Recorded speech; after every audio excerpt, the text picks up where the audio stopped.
today because we have Koy McDermott.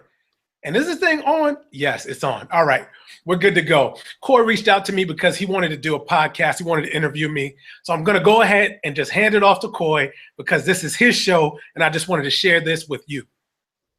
So thank you, Pierre. And of course, thank you to everyone watching. And the way that I always start every show is just like this. Welcome, leaders. I'm your host, Koy McDermott, and today I have Pierre Campbell with me.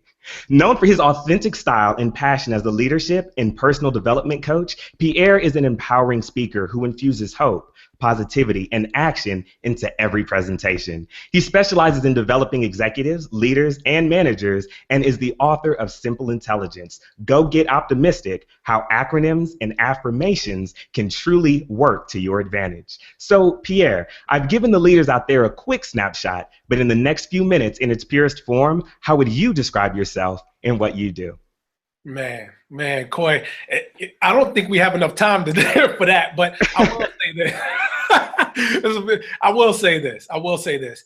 I have been in search of who I am for, I want to say, the past 15 years, because I believe that I am a spirit being. I just live in a body, and that's just the way I believe. This body will be gone when I'm gone, but I believe that everything about me is in here. And I call myself a research and development type of guy, So one of the things that I love to do when I coach people is I love to inspire them to think about themselves in a different way and find out what their strengths are and what their weaknesses are, and then mostly focus on their strengths. And that's just the type of guy I am. I love my family. I have a wife and I have a son, 2-year-old. This little guy is like a little mini me, and we just have fun. So you really touched on something that I'd like to dive in a little deeper on. And it is that it took you 15 years to really begin to kind of figure yourself out. So for all the leaders that are out there, can you give them, I don't know, one or two things that you did that really helped you to uncover the true you? So one of the things, let me start from this. Elementary school, middle school, high school, you go to college. Some of you out there have terminal degrees, and you notice you don't really get taught some essential key lessons in discovering who you really are. And it didn't hit me until a couple of years back that, you know what? I need to figure out who I am and stop looking at everybody else and trying to be like somebody else. And I need to embrace who I am. Because back in the day, I mean, look at me. I'm a dark-skinned guy. And back when I was a little younger, it was like, oh, this guy's chubby. But then I had to discover, wait a minute, this guy is somebody special. He's blessed with being different. There's nobody in the world that's like me. There's nobody in the world that's like you. So I said, you know what? I need to figure out what it is that I have to find out to discover who I am. So one of the things that I did, two things. One of the things that I did was I became a passionate student of myself. And how I did that is because what I did was I enrolled in Automobile University. I'm sure you've heard that term before. It's from Zig Ziglar. Zig Ziglar talks about that. I mean, he's passed away now, but it's awesome. I mean, we all have all the time, and we all have the same amount of time, 24 hours in a day. But it's what you do with that time. I always tell people, look, guard your gates. So I started to get into this mindset of, okay, what am I listening to? What am I seeing? What am I watching? So I stopped watching news. And people thought I was crazy. Oh, you're crazy. You don't watch the news. Hey, look, you'll tell me when something's wrong. The internet will tell me, because I didn't want to have all of this negativity just going inside me. All right. I changed the type of music that I listen to. No, don't get me wrong. Now I still love my hip hop, my rap a little bit. Nice. Okay. But guess what? What I did was I said, you know what? I'm spiritual, and I started to get into gospel music. I started to say, well, man, a little Mary there, a little Thai tribute. You just get into this different mindset of saying, okay, there's something that's different about me and my spirit. So let me hone in on those things. So that was the second thing. I just said, you know what? Let me figure out what it is about me that's different. So doing that self-inventory, it is so vitally important. So I thank you for sharing that with the leaders out there. So once you, of course, found out who you were, and you found out that you were unique, that you are an anomaly, you now know that you are a leader. So what is one trait that you possess that makes you an effective leader? That's a good question. It's a good question. I believe it's my natural ability to be curious about others. I said this earlier, I'm a researcher. I'm very inquisitive. My wife says, you love to watch people. Yes, I do love to watch people. I really do. I'm a people watcher and I study. People ask me, I did an interview just 2 days ago, and it was a radio interview. And I was asked, what do I do for fun? Believe it or not, I love to study YouTube videos of the leaders of the past, the present leaders, the speakers that are amazing, the pastors that speak extremely well and that have wisdom. I love the Bible. I listen to the Bible app. I mean, all these different things are very important because whatever you put in you is what comes out of you. And I always think about this because we're all visual people, right? So just think about an orange. When you squeeze an orange, Koy, what comes out of an orange? Orange juice. That's right. That's right. And so you ever to really think about this, when somebody squeezes you and you're under pressure and you're under stress and all of that anger and stress comes out of you, and guess what? That's what's inside of you. So I said, you know what? I got to take this, study how to get better. So I started reading books like The Truth About You from Marcus Buckingham. I started reading books like Good to Great. Another book by Marcus Buckingham called Now Discover Your Strengths. I'm looking at my library, so it's perfect. The books are right there. I might give you a snapshot of what that looks like. I might give you a snapshot of what that looks like soon. Okay. But anyway, yeah. But that's it anyway. So of course, with that being in mind and just being inquisitive, I'm sure that whenever you ventured off and you said, hey, I want to start helping individuals to personally develop. I'm sure there were a ton of people that said, hey, how are you going to get paid at that? Because I get that question all the time. But two, it's not going to work. No one is going to want your services, right? So what do you do to challenge yourself to overcome those naysayers? So one of the things that I do, and I've been doing it for a while, but let me just take a step back to kind of show you, because I think it's important for me to tell you how I got into this field of being a coach and being a speaker. I used to be a campus director, and while I was a campus director, I read a book, and I can't recall the book right now, but if I remember, I'll let you know. And, in the book, they were talking about success and how people become successful and they become entrepreneurs and what they should do while they're at work. And the author talked about basically you should push all of your strengths to what it is that you do extremely well.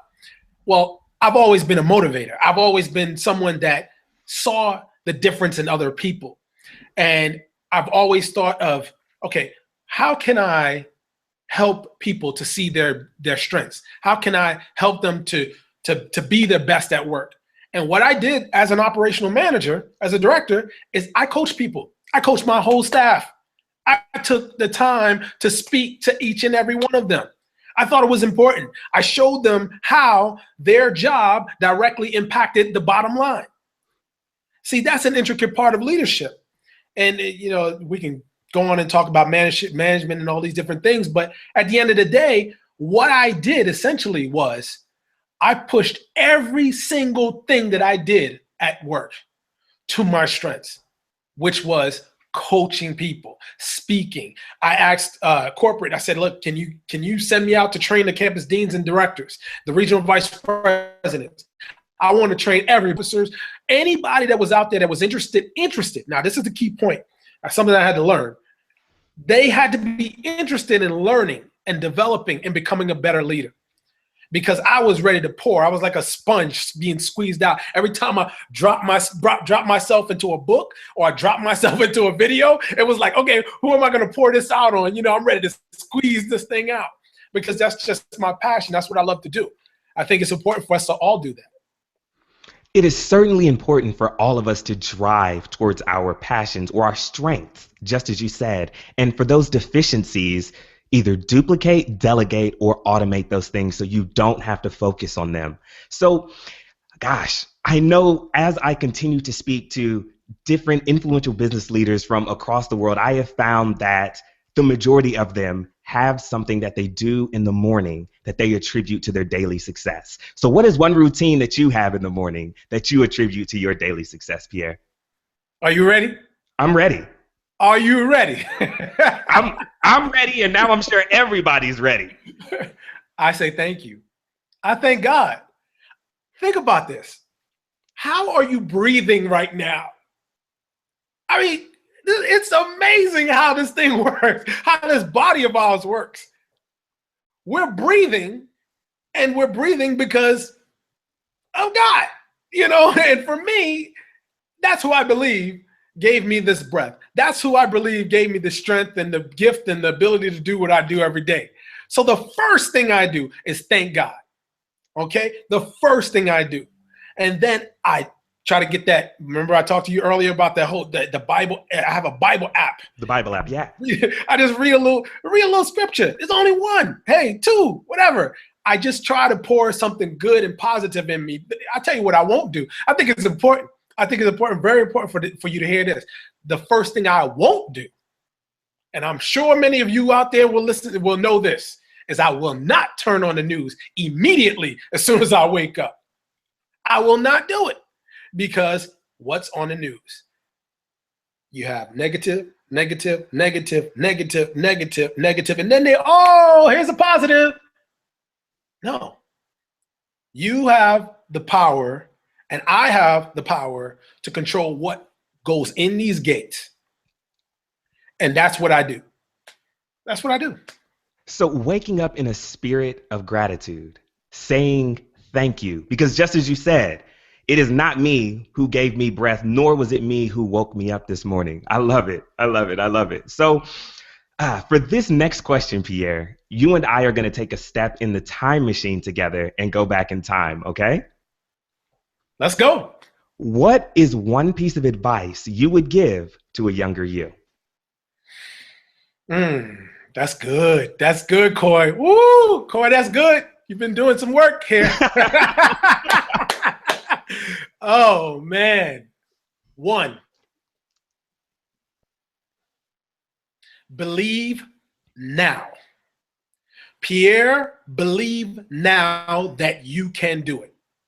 Believe now that you can do what it is that you want to do. Believe now in your difference.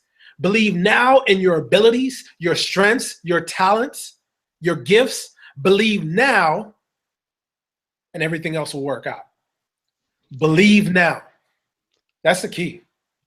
Believe now. So I would like us to step over to your book for a moment. Simple Intelligence. Just that portion of the title gets me excited.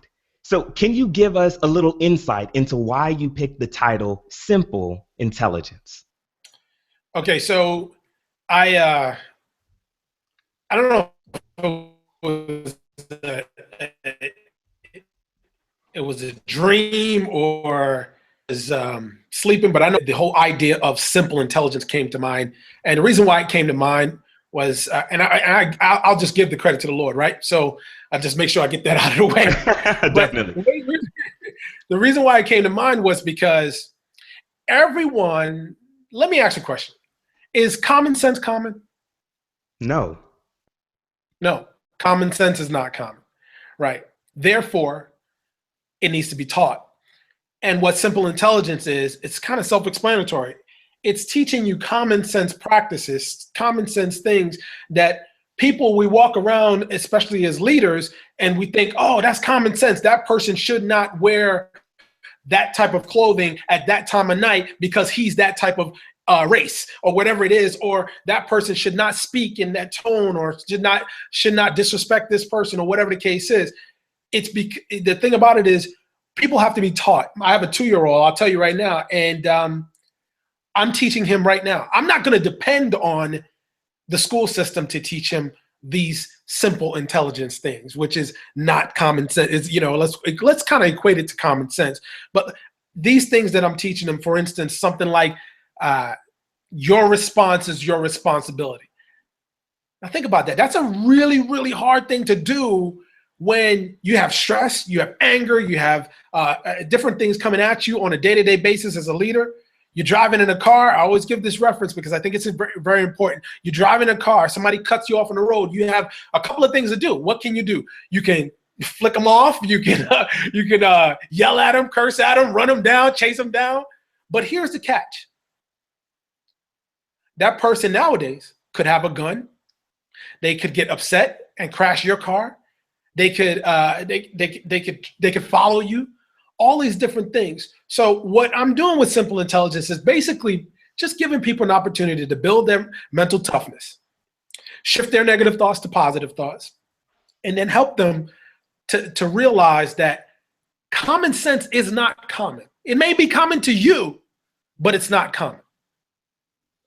So you touched on so many great things there about common sense, of course, not being common. And gosh, your response is your responsibility. So the second portion of the title is how acronyms and affirmations can truly work to your advantage. So can you share a quick story of how acronyms and affirmations can truly work for our advantage? Okay, here's one right here. What is today? Today is the only day actually yours. That's what today is. Think about that, Koy.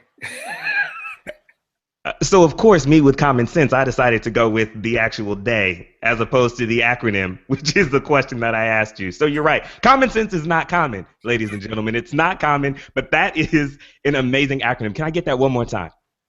The only day actually yours. That's today. That's today. Can I give you one more, Koy? Please. Because I think it's very important to make people think, and that's what this book does. It makes people think. It teaches you how to think, and people have been just trying to discover what the mind is. And when you think about the mind, people picture the brain, but because we're visual beings, right? But it's really not the mind. And if you go research Bob Proctor, he talks about the subconscious mind. And I think it's very important for us to understand how to control that subconscious mind. How do we develop? So the acronym for mind is memory, implanted, naturally developed. That's what the mind is. The mind is memory. I'm looking at my 2-year-old and I'm saying, wait a minute, I can teach him anything I want. If he was in China, guess what? He would be speaking Chinese. If I spoke 14 different languages, he'll speak 14 different languages. The mind is memory implanted, naturally developed over time. Over time. And I'm happy that you said over time, because I cannot allow you to leave without sharing with us what is one of your biggest failures and how you overcame it. So one of my biggest failures, I would say, is back when I was in college. And it's a team failure, but I accept it as a failure because whenever it's a win, I won, right? Of course. Okay, so that's right. So, see, I graduated from Cheney University of Pennsylvania. And when I went to Cheney, I got accepted to school. I didn't know the school's record. And I just wanted to play football because I got accepted there. So I'm like, look, I'm going to go play football. This is great. No one recruited me. I want to play ball. So I go and I find out that the school, we didn't have a winning record. I went 5 years of college and won one game. One game, Koy. Now, how does a person come out of a situation where he lost all of his games except for one college football game and be Mr. Optimistic, get an opportunity to play arena football? My failures have taught me way more than my wins have taught me. And I think that everyone out there, if you're listening, I will say this. Failure is the prerequisite for success. So if you're not failing, if you're not trying, guess what? You need to get on the board. Let's go. You need to take chances. Let's go. Because that's how you're going to learn. You ask any successful person out there, anyone out there, they have failed. So don't be afraid of failure. And don't be afraid to talk about your failures, because people, I'll say this all the time, people love you for like you for your success, but they love you for your failure because you're human now. Definitely. Definitely. So, wow. Before we get into our last question, though, Pierre, I would like you to share with the leaders out there, and of course the audience that is watching live now, what you are currently passionate about and how they can get in contact with you. Man, okay, so what I'm currently passionate about is pouring into leaders like you. I'm currently passionate about writing. My next book is going to be awesome. I'm writing this book, and it's about leadership. Yes, it is simple intelligence, but the first book that we just talked about was a personal development book. And the next book is going to be a specifically leadership book for leaders and managers out there. There needs to be a practical guide to kind of give people like, boom, boom, boom, here's the steps. This is what you can do. And these are the steps that you can take. These are the action items that you can take. I'm passionate about that. And the other thing that I will say that I'm extremely passionate about is the time I spend with my family.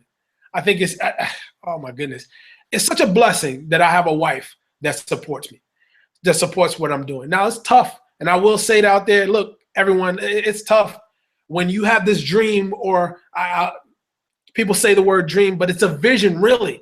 This vision for what you've been blessed with. Someone, you received a word, and you know that this is going to come to pass, and you continue to walk on that path. It's like, I'll tell you this quick story. Peter was out in the boat, right? You know what I'm talking about, right? Mm-hmm. And the group of guys were out in the boat, and the storm came, and Jesus was on the water. And they were getting scared. They were like, oh my gosh, they lost their faith. They lost their faith. And they looked like they were going down. And Jesus said, come to Peter. And Peter walked on water. I mean, think about that. He walked on water. So for all of you out there, have faith, be encouraged. Don't worry about your failures too much. Focus on your strengths. Find a mentor, find a coach that has done what you want to do, and be good, that is where you want to be and doing what you want to do, and be encouraged.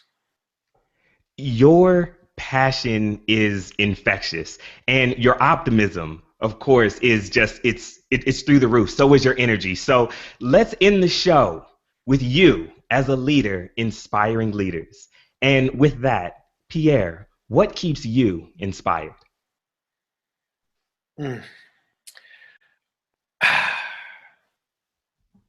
Let me do that again.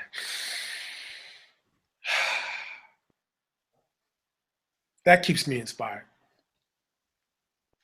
Just the fact that I get the opportunity to breathe every day. I'm blessed with the opportunity to breathe. That simple fact keeps me inspired.